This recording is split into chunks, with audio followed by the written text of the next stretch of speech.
Hey everyone, welcome back to UpWell The Podcast. I'm Sarah, and as you can see, I am flying solo today.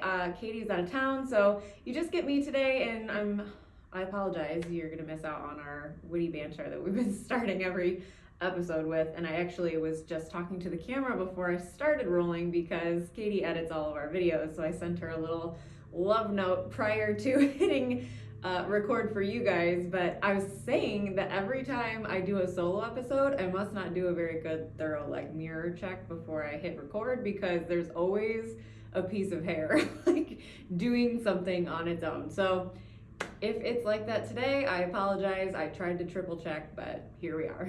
You get me in my rawest form.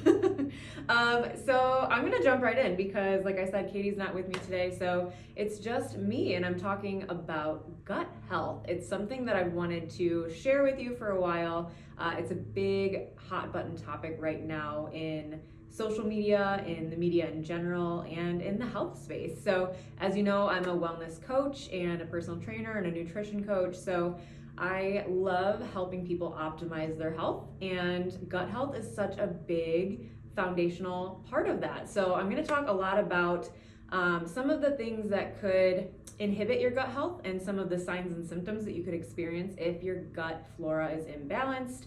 And then, of course, I'll always offer actionable steps, things that you can do, easy, simple solutions to improve your gut health and potentially improve your life. So I wanted to share a quote with you before I roll right in. And I'm sure you've probably heard of Hippocrates. He is known as the father of medicine, but he quoted thousands of years ago, "All disease begins in the gut." And even though that was that long ago, I feel like in modern medicine, it's never rung truer. It is so apparent that the gut flora and the gut balance has so much more to do with our overall health than ever thought before. So that's going to be a big topic of discussion today, because now, according to the World Health Organization, there's more than 40 diseases that are now linked to gut imbalances.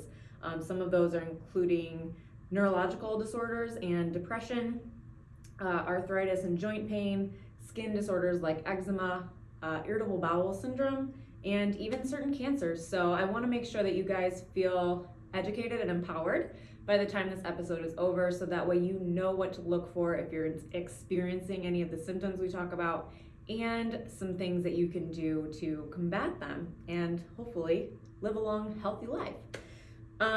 So I wanted to share a couple of statistics that I think are really important too, because I don't feel like a lot of people probably know this. I think most people, when you talk about gut health, they just assume your digestive tract, right? And if you're not experiencing any discomfort or abnormalities, whether that's constipation or diarrhea or bloating or anything like that, I think people assume no symptoms means nothing's wrong. However, 80% of your immune system is located in your gut, and 95% of your serotonin is produced in your gut. So if you don't know what serotonin is, that is your happy hormone. So that is a thing that I have come to realize, and what I'm so passionate about, and why I love learning about gut health and exploring it even deeper, because I myself struggled with mental health issues.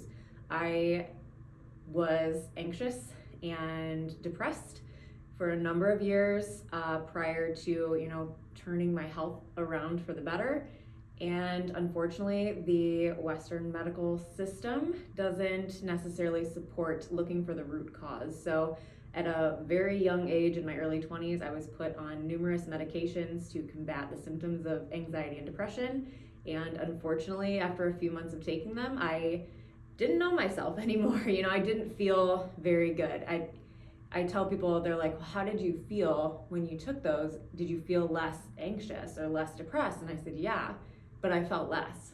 So it was one of those learning experiences, I think, that was so impactful to where I'm at now, because if I wouldn't have struggled with those things and seen for myself, kind of the Band-Aid option that is the Western medicine, kind of protocol for a lot of things, is, just prescribing some sort of pharmaceutical or patching it, covering it, the symptoms in some sort of way, instead of seeking a root cause that you could potentially heal yourself naturally.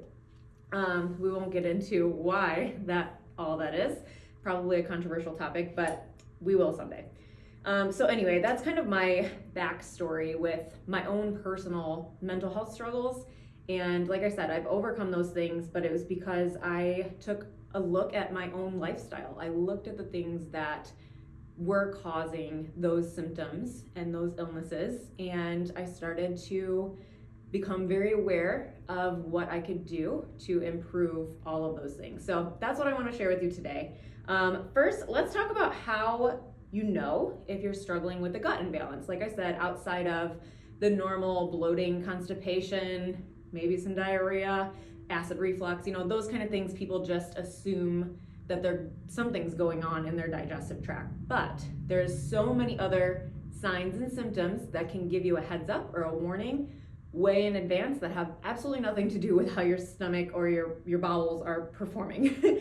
So some of them are low energy, like lethargy, super just tired feeling, or trouble sleeping. So if you feel like maybe you're tired and wired, when you feel like you're tired all day and then you go to lay down and your eyes are just open and you're staring at the ceiling, that is a huge indicator of something imbalance, some sort of bacterial imbalance within your system. Mood disorders, like I said, anxiety, depression. This can also be like mood fluctuation, extreme mood fluctuation. Even now, like OCD and things like that, different tendencies people are connecting to flora or bacterial imbalances within the body, which I think is super interesting. Sugar cravings, weight gain, type 2 diabetes. Those are very prevalent, I think. I think there's a lot of people that struggle with craving sweets, especially, and putting on those extra pounds, those unwanted pounds and inches that are so challenging to get rid of. And then we ultimately can have blood sugar imbalances, which could potentially lead to type 2 diabetes. So it's definitely something to be aware of. It might just not be that you have terrible willpower or you love Oreos. There might actually be something going on within your system and the balance of the bacteria in your gut.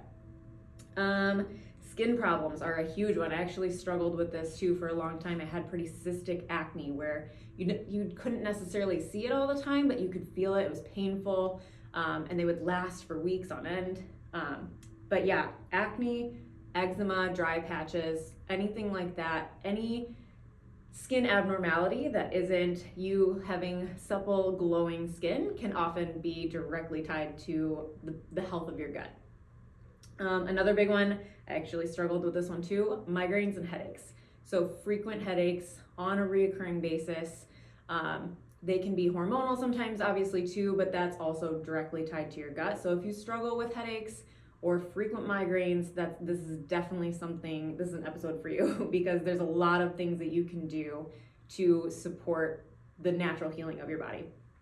And then the last one is a really big one, and it might be a little controversial, but I have done some massive research, and there's a lot of studies out there now, science-backed information about autoimmune disorders being connected to an imbalance in the gut. So this is things from thyroid, hypo, arthritis, fibromyalgia, celiac disease, which we know is an intolerance or an inflammation in the gut, multiple sclerosis, and type 1 diabetes. So like I said, that's kind of the gamut. We ran all those different things smaller like skin problems and headaches, all the way up to, big neurological issues, anxiety, depression, and even autoimmune. So those are not to scare you, that's to empower you, to help you understand that maybe the symptoms that you're getting from your body are just a signal. It's just trying to tell you something.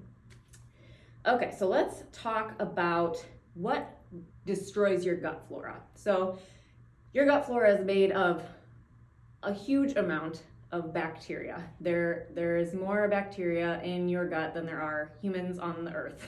There is a lot, and some people that creeps them out because it sounds a little weird that they have all those bugs in there, but it's a very delicate balance. It's just like an ecosystem. that we live in, except it lives within us. So we have to keep it running optimally. Otherwise, if it's not, that's when those symptoms start to show up. So some major things that are going to cause some gut flora or imbalance in your bacteria are a junk diet. That's my favorite to talk about. You guys know I'm a nutrition coach. I have not always been the cleanest eater. I loved fast food. I grew up on fast food. I ate a lot of junk. I ate a lot of packaged garbage. But we cannot live on that. As humans, we cannot. We can't eat the 12-year-old boy diet for our entire lives and expect to feel our very best. So that is the first place I always tell people to look at if you're experiencing any of these things is, what are you eating? You know, are you eating more food that came from the earth, or are you eating more food that came from a package or came from a factory? So that's definitely a place to start. What was the other one? Chronic illness or infections. Usually if you're sick all the time, your body is fighting really hard and it can throw off the entire ecosystem inside. So working on boosting your immune system can be a big bonus if you're struggling with these things. Antibiotics or over-the-counter drugs, so like Tylenol, anything that you're taking on a reoccurring basis especially. So if you're struggling with those headaches and migraines, but you're band-aiding them with drugs or over-the-counter meds, you could be doing more harm than good because you could be throwing off your gut flora even worse. So that's something to think about. Parasites and yeast overgrowth. I know nobody wants to talk about parasites because they think, oh God, there's like bugs and worms inside of me. Well, yes, we all have them, unfortunately, but they can become overwhelming. You can get the wrong type of parasites, you know, if you have pets or if you're in nature a lot. So you just have to be aware. Just be really aware of how your body feels, and if something isn't right, then you could potentially get tested for that. Inadequate digestive enzymes. There's a couple reasons that this can happen. So I think everybody kind of knows that you have stomach acid and there's certain enzymes in there that break down your food to go through the entire digestive process. So a couple things throw those off or weaken them or lessen the production of them. The biggest one is stress. Oh, I know we've talked about stress before, but it's just so important because so many people, everyone deals with it. Everyone has stressors in their life. They're unavoidable, but it's how you manage those stressful situations, those stressful people, those stressful thoughts, that you can hopefully reduce how that stress impacts you negatively. So go back, I implore you to check out our stress episode and you can learn a little bit more about some stress management protocols and techniques that Katie and I have used that we have been successful with. Another one is acid blockers. So going back to, you know, if you struggle with acid reflux, heartburn, those kind of things, if you're chronically taking Tums and Prevacid and all those medications, whether they're from your doctor or from Walgreens, you are screwing up your digestive enzymes because they aren't allowed to do what they're supposed to do when they break down your food. So that's just something to think about. Remember that acid reflux is caused by something. So again, going back to looking at what the root cause is, why you're experiencing that, instead of just band-aiding the symptom and causing more harm than good down the road. And the last one I want to speak on is alcohol. I know, we're always demonizing it on this show. I'm so sorry, but alcohol is a gut destroyer, unfortunately. Between the sugar and what alcohol actually does to your digestive enzymes, it is not very friendly. It's not conducive to a healthy gut balance. So just food for thought, literally. All right, so now we kind of covered the signs and symptoms if your gut isn't imbalanced and some of the things that could potentially be harming the balance of your gut or your gut flora. So now I want to jump to what you can expect when you heal your gut. So what are all the good, positive things that if you start focusing on gut health and improving all those things, lifestyle side, that you could potentially see improve in your life? Who doesn't love that? I always tell people, I say this to my clients a lot, but I say heal your gut, heal your life. And going back to the very beginning when I talked about my skin and anxiety and depression and all the other things that we just listed, if you can really put an emphasis on healing your gut, on prioritizing gut health, you can potentially heal so many things in your life, not just physically, but mentally. I mean, it really is, everything works together. Our body is incredible and it does so much for us. So the more you can give back to it and the more you can prioritize healing it, the more it will do for you. So let's talk about what you can expect when you heal your gut.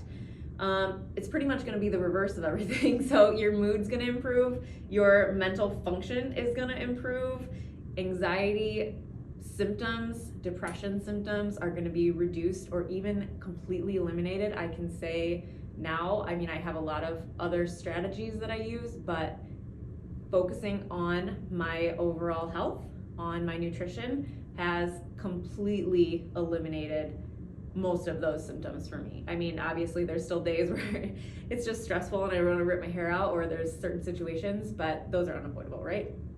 But as a whole, I would say since I started focusing on healing my gut, all of those things have dissipated. So there is hope, there is hope. You could potentially reduce or eliminate seasonal allergies and food intolerances. I know that's a really big one, and I talked about it on another episode, I think. I don't remember which one, but seasonal allergies, you guys, is a sign of imbalance or inflammation. I think so many people struggle with it, and in my mind, I'm like, how can we be allergic to our environment? Like, that shouldn't be a thing. So it usually is because something is happening internally that you are having a reaction to the external. It's not that the external is trying to kill you. Mother Earth is not trying to make your throat scratchy and your eyes all red. So another great reason to kind of focus on your internal, your physical health might help you get away from some of those allergic reactions that you experience in spring or fall. Clear, glowing skin. That, I will say, is probably one of my favorite things that happened once I started prioritizing my gut health and just focusing on my lifestyle and habits in general, is my skin has gotten so much better. Of course, I still have an occasional breakout, whether it's because of I didn't wash my face well at night or slept in my makeup or whatever that is, but it's not as consistent and it's not painful. You know, I feel like my skin is more even. I feel like I look more radiant. And I honestly feel like I look younger because my skin tone is a little bit more even than it was even 10 years ago. So that's a huge one for me. Cognitive function, memory, and focus. I love those because I think that's another thing that a lot of people I hear from struggle with is their ability to concentrate. We talk about ADHD. We talk about hyperactivity, things like that. But so much of it, again, can be correlated to what's going on internally. Maybe it's not your external environment. Maybe it's not that your kid just can't sit still or you can't focus at work. Maybe something is imbalanced within you, and that is your sign. That's your body sending you a signal to pay attention to it and see what you can do to adjust and improve.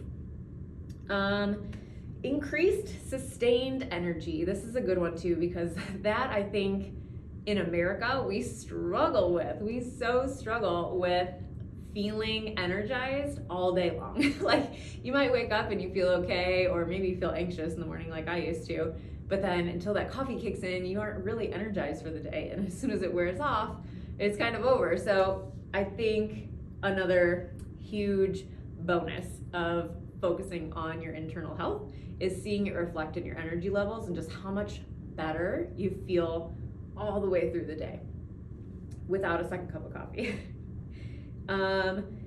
Balanced hormones, that's a big one. I'm gonna do a whole episode on hormonal imbalances for you because that is such an important topic just like this one. So I'm not gonna go in very deep right now, but know that focusing on your gut health can potentially improve some other issues if you're struggling with not just sex hormones, but hunger hormones, sleep hormones, stress hormones, all of those things.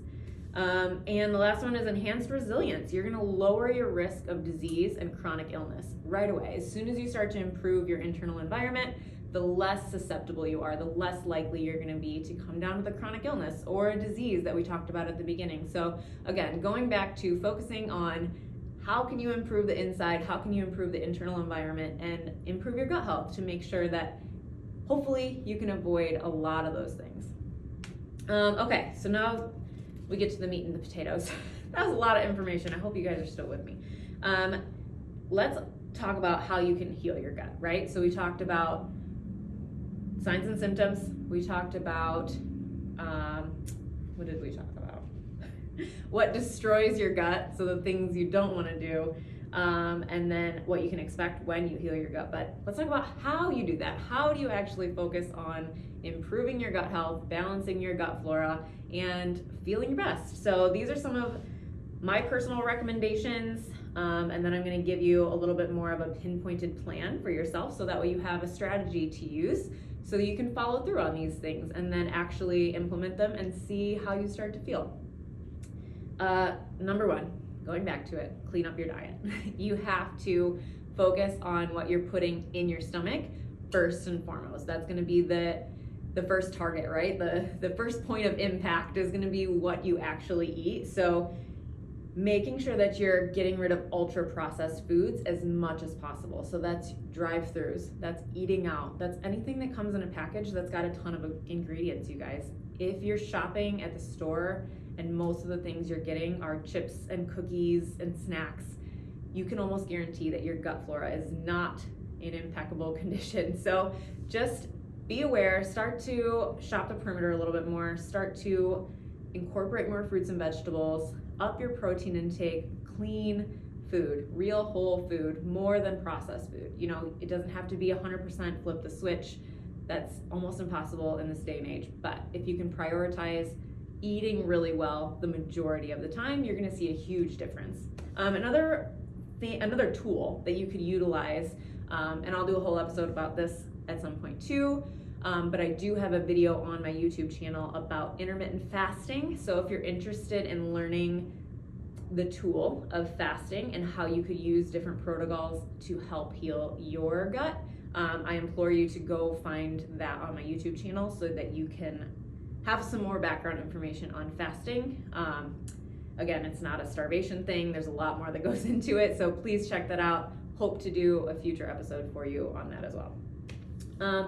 Next one, staying hydrated. That's so important. Hydration has everything to do with everything. So drink your water. Drink your water. It's so important. We did a whole episode on hydration. We talked about the importance of minerals, but even if you're intaking adequate amounts of water, you can assure that you're helping your gut in some way. On the flip side of that, make sure you're eliminating sugary drinks as much as possible. Going back to cleaning up your diet, sugary drinks, just like alcohol, it could be your latte that doesn't even look like coffee because it's so white, or it could be your morning Monster or your Red Bull at night, whatever that thing is. Sodas are another big one for a lot of people. Really try to cut back. If you can, completely quit.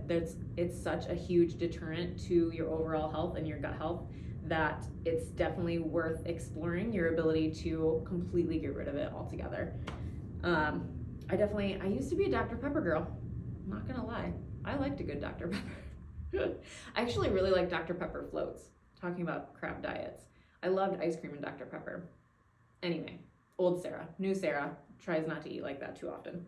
Anyway, next one is getting outdoors and exposing yourself to sunlight. I know that sounds like an odd one that wouldn't have anything to do with your gut, but like I said, over and over, your body is one system. Everything is working together. So vitamin D plays a huge role in so many processes in your body, and it also helps support your immune system and your gut flora. So making sure that you're getting some exposure to nature and getting out during sunlight hours is super crucial for pretty much every area of your health. Reduce stress, practice stress management. Again, I'll beat this like a dead horse. Stress is such a big one. It's so big because, like I said, you can't get away from it. You can't avoid it completely, but you can incorporate stress management tools and practices into your daily life that help alleviate that stress and help you deal with it a little bit better. Improve your sleep. We did whole sleep episode. Definitely go back and check that out if you haven't already. But I challenge you to build your evening routine. We talked about it, Katie and I, we talked about what we do at night to help signal our brains and our bodies that it's time to relax, it's time to rest, it's time to induce a deep sleep. So the better you can set yourself up prior to going to bed, the more often you repeat that, the better your body is going to respond, and the more restful night's sleep you're going to get. This is a big one for me also, reducing toxin exposure. Obviously, we talked about processed foods. That's going to be the biggest one as far as toxic burden on your body. Preservatives, natural flavors, natural colors, emulsifiers, anti-caking agents, all of those things that are shoved in our processed foods that are made in factories and sent to the stores for you to bring home to your families. All of those things are destroying our gut health. I mean, there is really nothing good to be said about them. So again, going back to shopping for more produce, avoiding those processed foods as much as you can for your family, the better off you're going to be. But there are other ways that you can expose yourself to toxins, more so environmental. So these are the things that are on your body and around you. So this would be scented candles, body wash, makeup, all the personal care products, all your cleaning products in your home, all of those things. Start to examine them. I'm not recommending that everybody watches this and goes home and throws everything away that has a toxic chemical in it, because they are everywhere and there's not a ton that we can do sometimes. But the more awareness you have around it, the more empowered you're going to be to make better decisions in the future. So go home, look at some of your things. Go on the environmentalworkinggroup.org website. They have lists of every product that's available just about, and they'll tell you how toxic it is. They'll tell you what ingredients are in there and what those ingredients could potentially cause. So I implore you to go check out the ewg.org website. You can enter in any of your personal care or household products, and they'll tell you exactly what's in it and what it could cause. But that is a really easy area to clean up in your life, right? You have full and total control over that, what's in your home and what you put on your body. So that is definitely something worth looking into, I feel, for everybody. All right, so that's how to heal your gut. Whew. Still with me. I know you're doing good. Okay, so a couple other things that I just want to share, because I think they could be potentially life-changing for a lot of people listening to this. I think the modern medical framework has disempowered us very much so as individuals.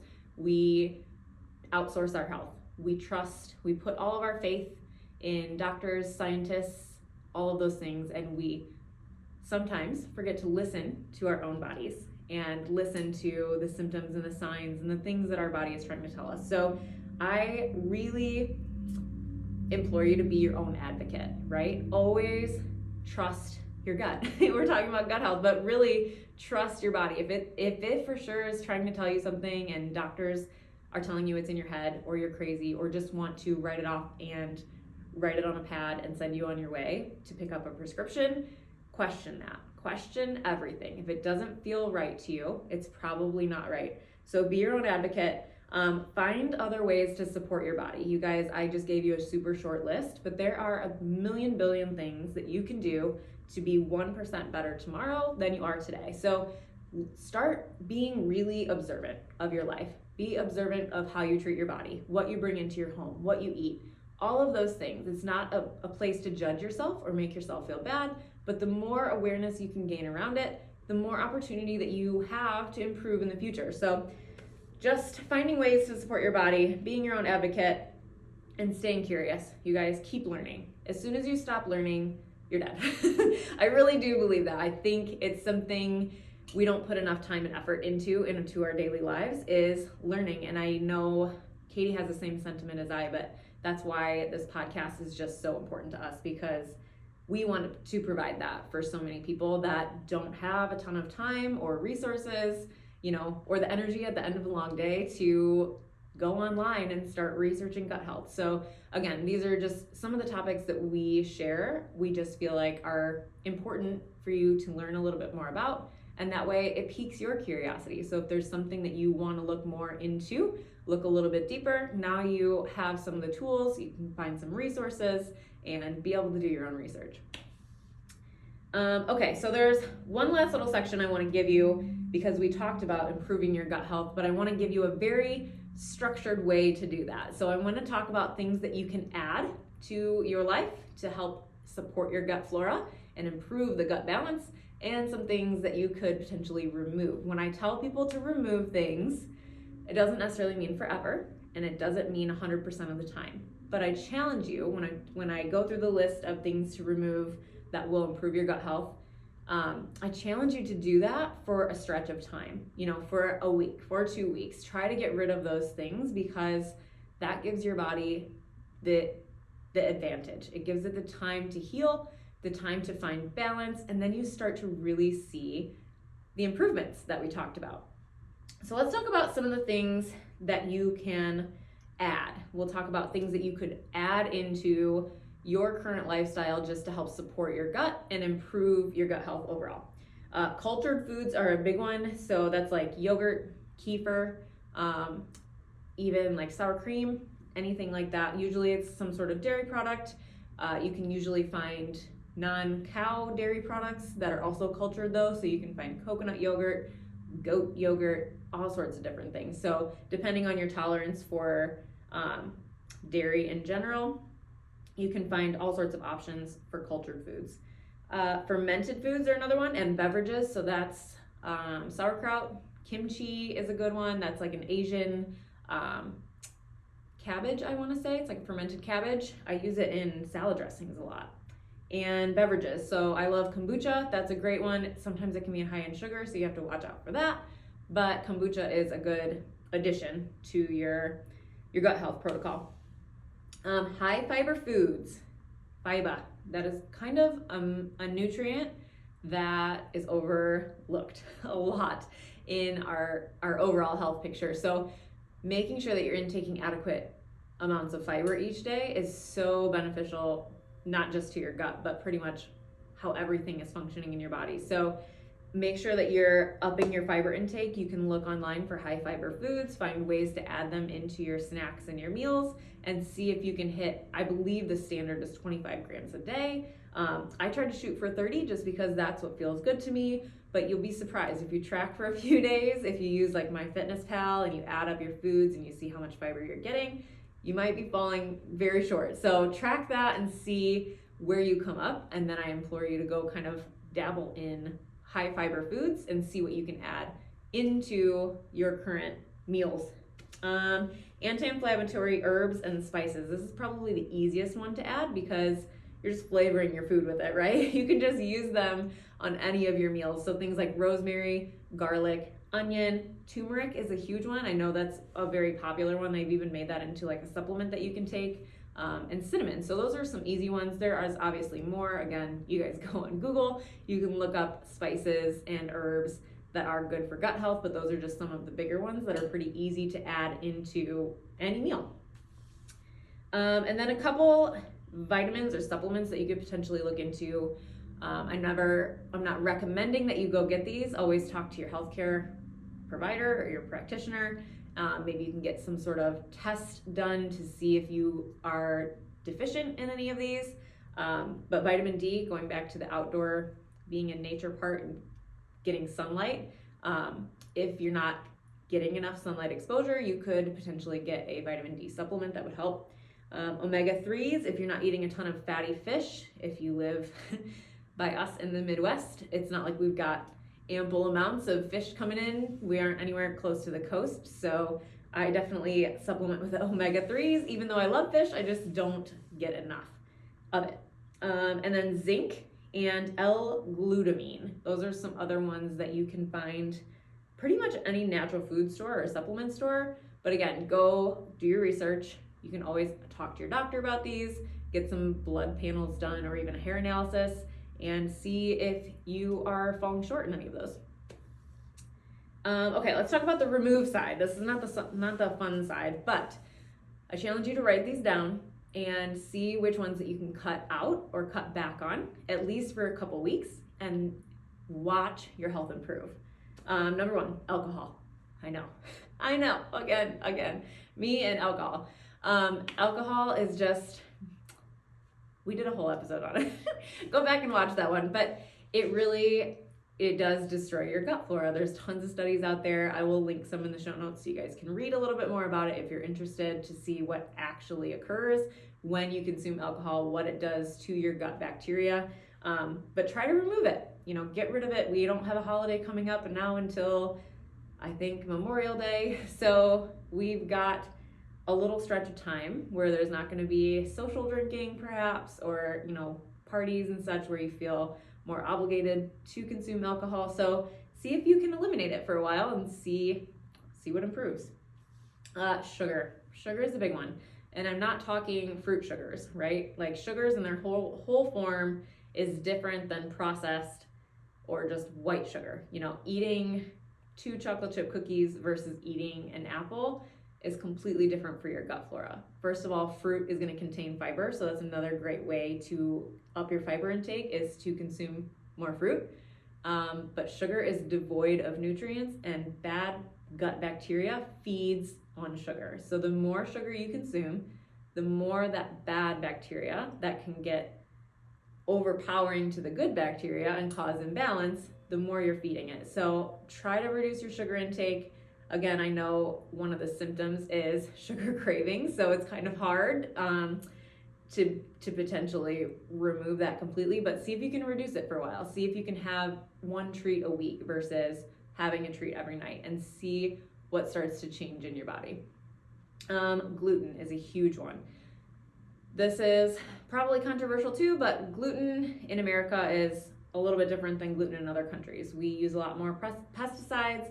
We use different things to make our crops produce more and faster and bigger. So there's all sorts of ways that we have genetically modified the gluten that's used in many of America's products. But gluten in general is an inflammatory for your digestive tract. So a ton of people now, I wish I knew the statistic, but so many people struggle with celiacs, Crohn's disease, IBS, bloating even, all the way down to that. But a lot of it has to do with the body's inability to fully break down gluten or the inflammatory response that it causes when you eat it. So that is something I would definitely look into removing, at least for a couple weeks, give your body time to heal and see again how amazing you feel. Food additives. This is a hard one too, because they're in everything. Not everything in the perimeter of the store. Going back to shopping, more produce, more whole foods on the outer aisles, all those inner aisles with the chips, the cookies, the snacks, all of those packaged processed foods have all sorts of preservatives and fillers and emulsifiers, gums, things that make them a certain texture or a certain color. Those things are just tearing us up in so many ways. So that is definitely something I implore everybody to get rid of, at least for some amount of time, and just go on a whole food diet for a week and see how you feel. You will be a different person. I can almost guarantee it. Trans fats are a big one. Fried foods, shortening, and inflammatory oils. So we know that fried foods are super inflammatory to the body, but it's because usually of the oil that they're cooked in. They use very cheap oil, so that's another reason I try to get people to eat at home more than eating out, because typically if you're going to a restaurant or going to fast food, it's fried. It's fried in some sort of cheap inflammatory seed oil that is doing no good to your body. So trying to remove any fried foods and any inflammatory seed oils like vegetable oil, canola oil, peanut oil, and stick to olive oil, extra virgin olive oil, coconut oil, and avocado oil. Those are way better, more stable anti-inflammatory versions that you can cook with in replacement of all the other oils. And then the last one is food sensitivities. So if you feel like you struggle with anything that just doesn't feel good to you, if you eat it, whether that's actual physical discomfort in your gut, or maybe it gives you brain fog, maybe it keeps you up all night, whatever that is, if you have a certain food group that just doesn't feel good when you eat it, try to eliminate it for a little while. A lot of times a big one for most people is dairy, especially low quality dairy. They aren't selling A2 milk in the grocery stores, and if they are, it's $10 a gallon. So most people aren't going for the top shelf of the dairy. So that is something, if you're consuming more low quality dairy like cheeses and, you know, sugary yogurts that aren't whole fat Greek yogurt or just like 2% milk, try to eliminate that for a while. It's really can be a game changer, and I feel like it's an easy one to cut out, especially if you're cooking at home. There's so many alternatives that you can use in place of traditional dairy. I think that's it. I hope you guys kept up with me. That was so much information, but I hope you feel good. I hope you learned something. I hope that you take something away and you share this episode with your friends and family, or you tell someone something that you learned. Maybe you meet someone in the grocery store line and you see what's in their cart and you just say, hey, you need some more apples in there. Sarah told you. No, don't do that. I don't want you to make anybody mad. Anyway, if you want some more information, I have a full Gut Health 101 pre-recorded workshop available on my YouTube channel. So I will link that in the show notes of this episode. You can go to that at any time. It's a little bit more in depth. It covers a lot of the same things I talked about today, but it'll give you some more actionable things to do, as well as different supplements and kind of a more in-depth protocol at the end too. So if you're interested in checking that out, I definitely would love to see you over on my page, educating yourself and being a strong advocate for your own health. So that's all I have for you today. Usually Katie does our little sign out, so I'm going to do my best to ad-lib this. You can find me on all the social media platforms, Facebook, Instagram. I think we're on Pinterest now.